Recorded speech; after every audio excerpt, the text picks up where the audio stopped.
자, 여러분 안녕하세요. 오늘은요, 우리가 단세포로부터 진화되어 온 이유에 대해서 말씀드리도록 하겠습니다.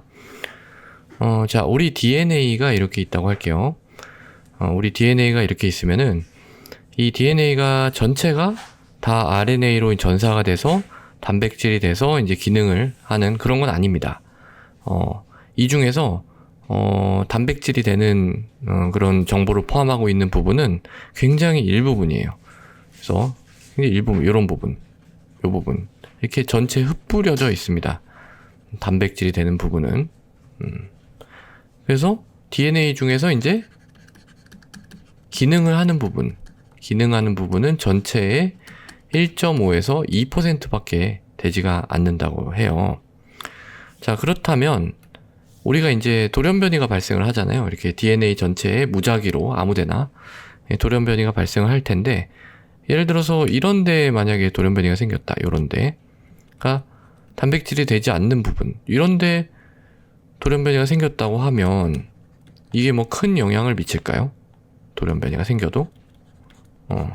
요런 데는 아무리 돌연변이가 생겨도 별로 기능에 영향을 미치지 않아요. 그래서 이걸 이제 우리가 뭐라고 하냐면은 중립 돌연변이라고 합니다. 중립 돌연변이, 뉴트럴 뮤테이션. 근데 기능에는 영향을 미치지 않지만 우리가 유전자 검사를, DNA 검사를 쭉 해보면 뭔가 다르다는 거는 알 수 있잖아요. 결국 우리가 뭔가 다양해지는 거잖아요. 다양해진다 라는 의미가 있잖아요. 그래서 우리가 이런 걸 뭐라고 하냐면은 유전적 다형성이라고 해요. 유전적으로 좀 다양해진다 라는 거죠. 영어로는 제네틱 폴리몰피즘이라고 얘기를 합니다.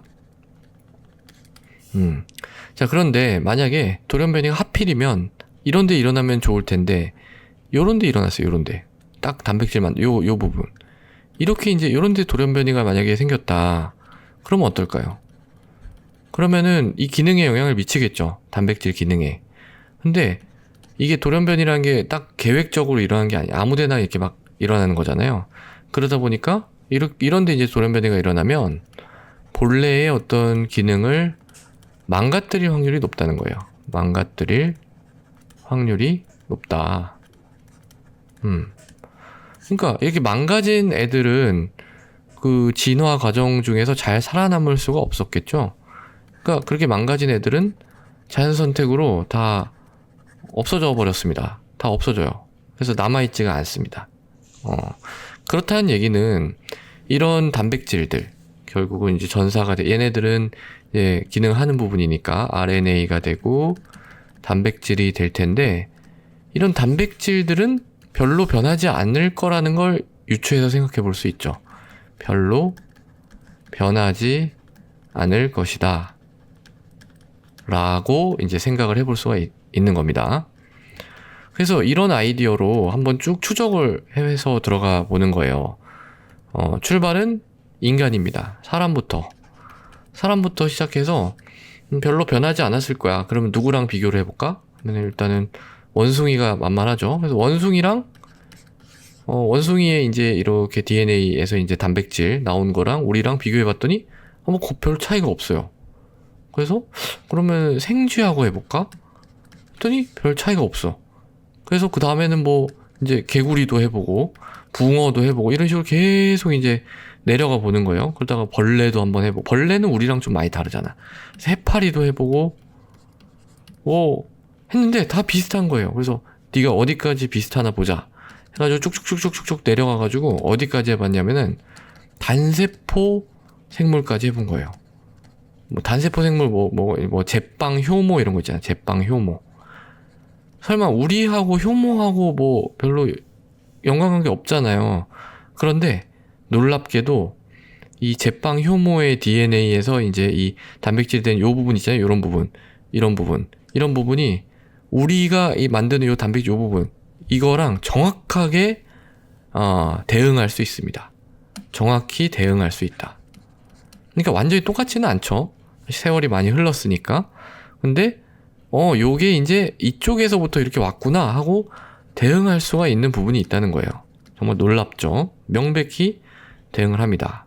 그러니까 사실 이제 우리 세포를 구성하고 있는 그런 생화학적인 특징을 보여주는 그런 단백질 같은 경우에는 결국은 이제 얘네들은 언제 다 이미 게임이 끝났냐면 1억 5천만 년 1억 5천만 년 전에 이미 발달이 끝났다는 겁니다. 발달이 끝났다는 거예요.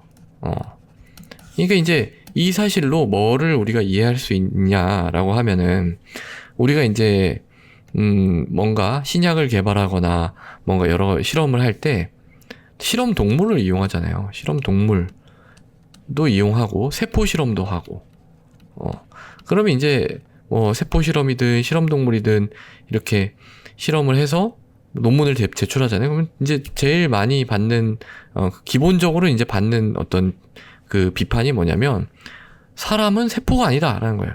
아니 네가 세포 실험으로 이렇게 해서 얘기를 했지만 사람하고 세포는 너무 다르지 않냐 이런 얘기를 듣고요. 실험 동물도 우리가 쥐냐 뭐 이런 얘기를 듣는데 물론 맞죠. 우리는 쥐나 효모가 아니죠. 쥐나 효모는 아니지만 우리의 어떤 세포 이 세포 유전자가 만들어낸 단백질은 쥐나 효모가 만들어내는 단백질과 거의 뭐 흡사하다. 큰 차이가 없다라는 거예요. 그러니까 이제 우리가 이런 생지 실험, 무슨 세포 실험을 했을 때 나온 결과를 우리가 적용해가지고 임상 시험을 해서 약도 만들고 또 유용한 치료법도 개발하고 그럴 수가 있는 거죠. 그러니까 이제 뭐 단세포도 심지어 이제 단세포도 우리랑 이렇게 비슷한 부분이 있는데 생쥐 실험을 한다?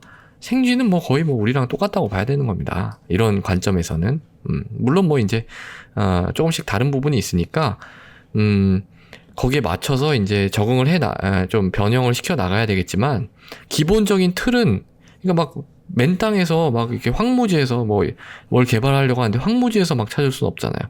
그래서 틀은 일단은 세포에서 틀을 잡고 여기에서 어느 정도 결과가 나왔다. 그러면 이제 실험동물, 생쥐 같은 이제 실험동물을 사용해서 일단 검증을 해보고 되겠는데 싶으면 이제 임상에 들어가서 이제 일상부터 차근차근히 진행을 하게 되는 거죠. 일단 그렇습니다. 자, 그래서 오늘은요. 우리가 단세포로부터 진화가 되어 온 이유에 대해서 말씀을 드렸습니다. 오늘도 경청해 주셔서 대단히 감사합니다.